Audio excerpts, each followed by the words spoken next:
It's told in Ramayana that Maharaj Dasarath had 360 queens, 360 wives. So quite a few wives. So that's the old style. So that's in Hindu Dharma and also in Muslim Dharma. But in modern time in Hinduism, it's like one wife, like that. So it's obviously immoral, but this is not, we're not talking about materialistic people, we're talking about Krishna, about Bhagavan, God, Shakti and Shaktiman. So now, what is the definition? He says that Upapati or Paramar love is what Shringar Rasa is all about. And text 20. In text 20, Rupa Goswami Pad is quoting Bharat Muni. Bharat Muni is not the same as Bharat Maharaj or Mahabharat. India is called Bharat, named after Bharat Maharaj of the Bhagavatam. But there was also a Muni that lived long ago, I don't know how long ago, I can't say what time period, but his name is Bharat Muni, Rishi, sage Muni.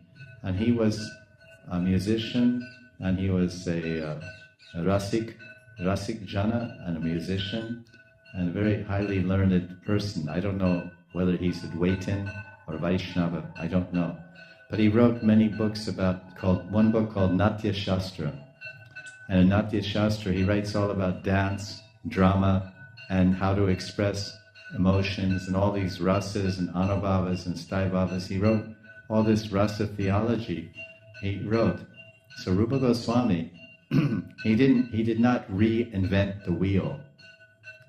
The wheel already exists. So rasa and anubhav and sthaibhav and all these things, sattvic bhavas, they already exist because these are part of the exchanges of the devatas with the devis in the heavenly planets, with Krishna and his Shaktis in the spiritual world, Lakshmi Narayan or Radha and Krishna and gopis and cowherd boys.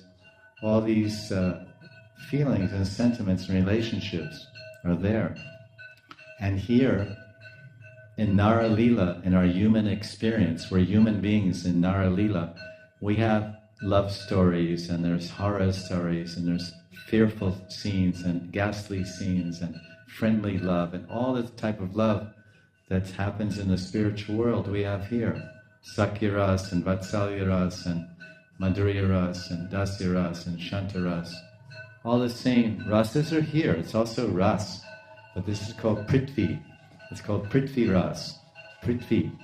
Prithvi means earth. Mother Earth is called Prithvi. So Prithvi Ras is lokic. It's material Ras. A man, a husband and wife, they love each other. That's the husband-wife love.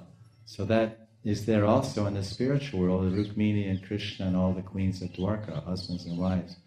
But then sometimes a man of this world, he has a wife and he has another lady friend, or the wife has a husband and another man friend. So that's called immoral or irreligious love. But that's called paramor love or upapati bhav. So everything originates with Krishna. And what Krishna is doing in Nara Lila, in the Goloka Vrindavan, then all the Devis and Devatas in Swarga and the higher regions, they're also doing because they are all expansions of Radha and Krishna. And then if you come down from Swarga Loka and Maharloka and Kapaloka, all these places, then you come down to Bhuloka. Bhuloka is the earth planet, and here there is also Nara Lila. And there is human Lila. That's us, human beings. And we are also expansions of Krishna.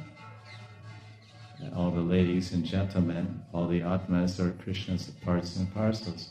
So the same Nara Lila of Goloka goes to Dwarka. That same Nara Lila of Dwarka goes to the heavenly planets with the Devis and Devatas.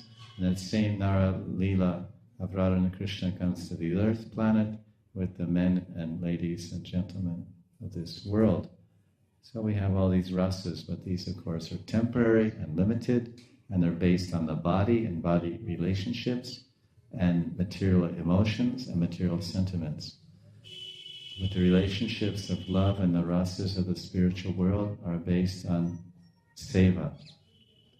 The bottom line is seva, whereas the bottom line of all rasas here is enjoyment. There's so many rasas. We have friendship. Why do we have friendship? To enjoy the pleasure of friendship. But there, pleasure is there, enjoyment is there, but the basis of all the rasas is the seva and happiness of Krishna. So this is the difference. And then it's not relationships with bodies or emotions being felt or experienced in bodies, material bodies. It's all the beings in that realm, the spiritual sky, Vaikuntha, whatever you want to call it. It's not a planet.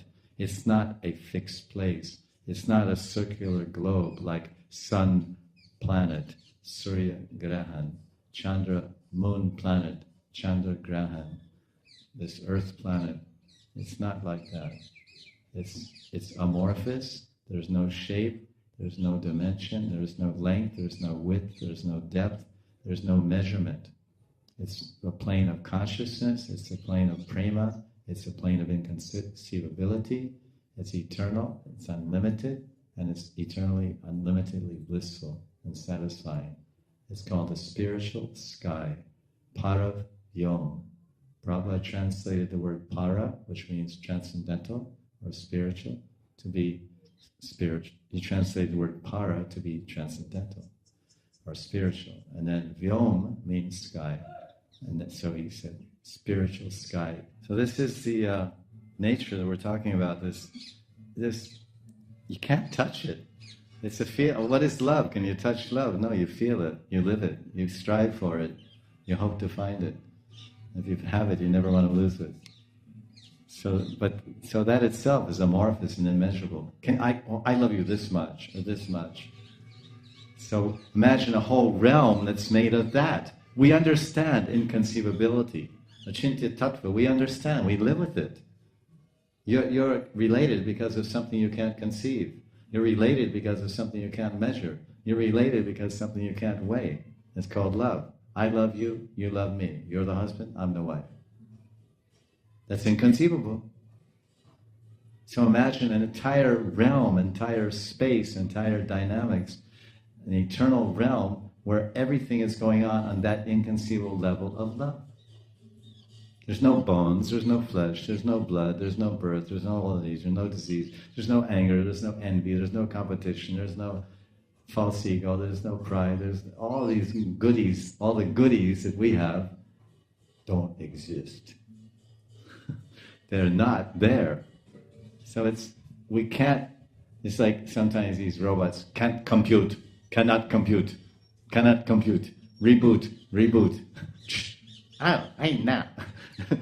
So that our brain, it can't boot up, it can't conceive. What is it?